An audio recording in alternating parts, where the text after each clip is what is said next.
Elon Musk is so rich, people are warning him not to mess with the CIA. But he's taking these shots, this antagonism, this taunting to the intelligence community. You take on the intelligence community, they have 6 ways from Sunday at getting back at you.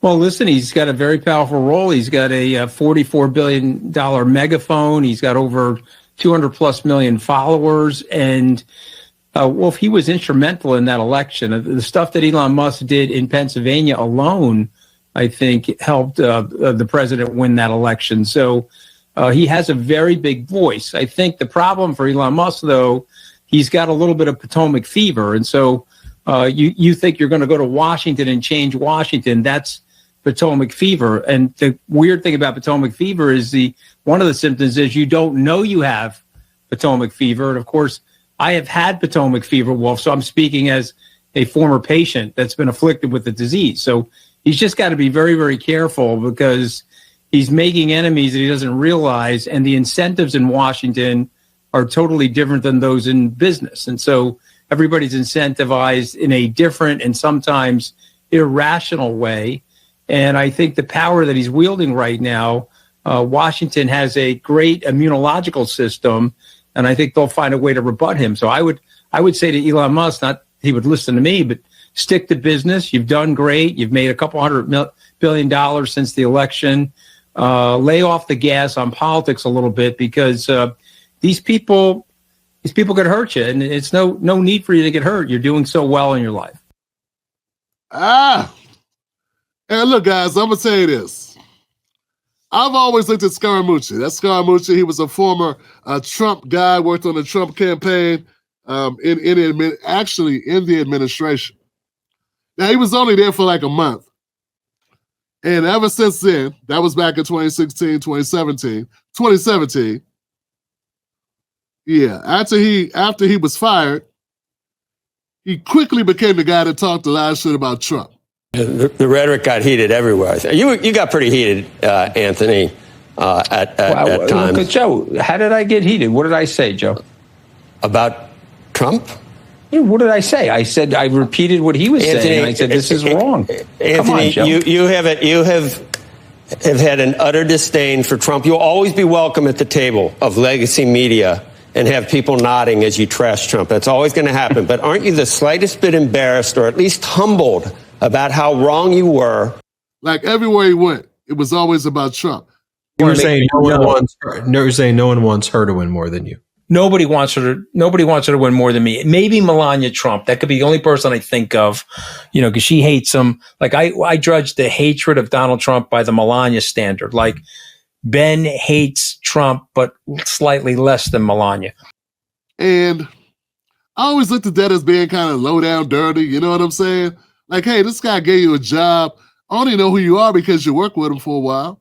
He likes money. He likes attention, and he likes his personal freedom, meaning he doesn't want to go to jail.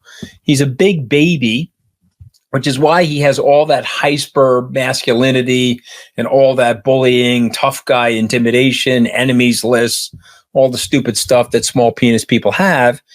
And so he doesn't want to go to jail, trust me. So if he sees himself really dropping in the polls, and there's a way to cut himself a deal that avoids jail, he'll fake an illness and he'll see if he can slide a Nikki Haley or Ron DeSantis into the top of the ticket. And hopefully you'll ask me about Vance, because that's been literally the biggest disaster in vice presidential selection history. I mean, you can't be any worse than this guy. Now that you don't work with him, all you're doing is running him down. On every program I've ever seen you on, it's always about that. If you tell me that he's going to do what he said he was going to do on the campaign, then yes, he is a danger to democracy. He's going to deport 15 million Americans. And I guess they'll have to go to concentration camps first. I'm not a person that's a big fan of Scaramucci. I have a negative association with him in my mind because, you don't stab guys in the back to get you a job, right? That being said, I think he's telling the truth here. Yeah, this seems to me to ring true. Sounds reasonable. Yeah, Elon Musk may be rich, but the CIA has its own mechanisms. For years, our family has fought for the truth to come to light. concerning his murder, and we'd like our father to receive the justice that he deserves. The truth about the circumstances leading to the death of our father is important, not only to his family, but to many followers, many admirers, many who look to him for guidance, for love. And it is our hope that litigation of this case will finally provide some unanswered questions. We want justice served for our father. Good early morning, Carly and Todd. This report from Substack, citing multiple unnamed sources, claims the U.S. intelligence community asked foreign spy agencies to help spy on more than 24 associates of Donald Trump in the run-up to the 2016 election. It reads in part, quote, President Barack Obama's CIA director, John Brennan, had identified 26 Trump associates for the Five Eyes to target. A source confirmed that the IC had identified them as people to bump or make contact with or manipulate. They were targets of our own IC and law enforcement, targets for collection and misinformation. Now, the Five Eyes nations are the U.S., UK, Canada, Australia, and New Zealand. Here's one of the reporters, Michael Schellenberger, who spoke to Jesse Waters last night. If this binder contains what we have been told that it contains, which may include raw intelligence, information showing that the U.S. government, the CIA and the intelligence community of the U.S. government, initiated the Russia collusion hoax, that it did not occur in the way that the official story, including the Durham investigation, had portrayed it, then that's extremely serious information. Some of us want the deep state to be dismantled. Some of us want some reforms to be made in our government. Based on what we know, we think things could be better. I do believe there's probably repercussions to that. I just got a little funny feeling even saying that out loud because, hey, I'm just a guy on the internet. I don't, it's not like I want problems. Now, them type of problems, I mean, I've already been bad. I'm already got it bad enough. You know what I'm saying? I've already been through enough. I really don't want to go up against people that can put you in a black site. Jesus Christ, man. So that's what I guess that's what Scaramucci's saying. Like, it was very clear. He was like, look, hey, you're having a nice life. You're having a good run. Don't poke the bear, dude. Can't spend money if your legs don't work. Like, people say things about Putin all the time, and everyone goes, hey, Putin's a horrible guy. And that Putin, they compare Trump to Hitler and all this stuff. We have agencies that do things. It's like the Democrats became good buddies with the FBI. Tonight, new allegations that the FBI overstepped its authority in conducting investigations against American citizens. And not just a few times. We're talking in the hundreds of thousands of times. Correspondent David Spond is at the Justice Department tonight with the breaking details. Good evening, David. Brett, good evening. This story is quite something. This court document released just a few hours ago found that the FBI misused a popular digital surveillance tool on everyday Americans more than 278,000 times in 2020 going into 2021. We're specifically talking about Section 702 of the Foreign Intelligence Surveillance Act, also known as FISA. It gives the FBI and other agencies the ability to digitally surveil without a court order or a warrant. We now know the FBI used the tool on people connected to the civil unrest following the death of George Floyd on the streets of the United States, those involved in the January 6th Capitol attack, even political donors.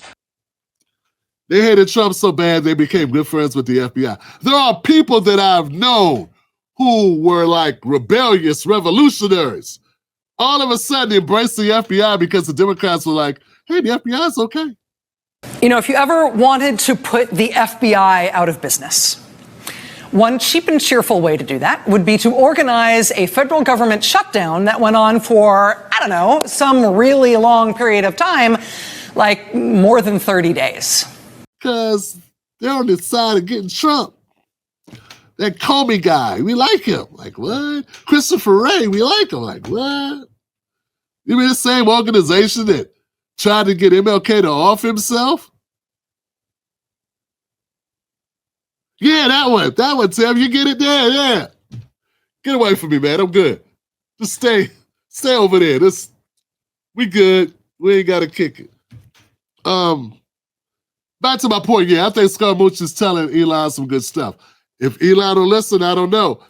When you're the richest person on earth, you probably feel like you can do whatever you want to do. Who am I? Reporting that some of these security concerns may have to do with reports about Elon Musk's drug use. But there's also these continuing concerns that he has not disclosed all of his meetings with foreign leaders or what was talked about in those meetings, and that is required if you want to maintain a security clearance with the U.S. government. The question for all of us broadly is, why would a person refuse to disclose what's happening at meetings with foreign leaders and foreign governments? What are you talking about with foreign leaders that you don't want the U.S. government to know about? And what does it mean to have somebody who's seen as that kind of a security risk, essentially single-handedly directing the actions of the U.S. government during a presidential transition? Who am I for Elon to listen? Also, who am I for the FBI to listen? Don't listen. I'm nobody. Hey, CIA, I'm nobody, man. Hey, yo, no one cares about me. But I like to know what people think.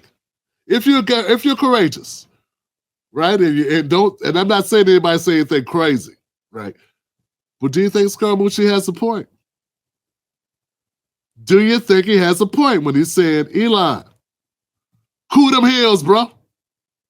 Don't go jumping out the gym losing your mind. This is still America. Poking the bear may not be in your best interest. I'm just saying. Let me know what you think in the comment section below, fam. Once again, this has been the Tim Black Show. To get one of my mugs, the legacy mug for the Tim Black Show, go to timblackmug.com. $20 all in. You get a mug at your door.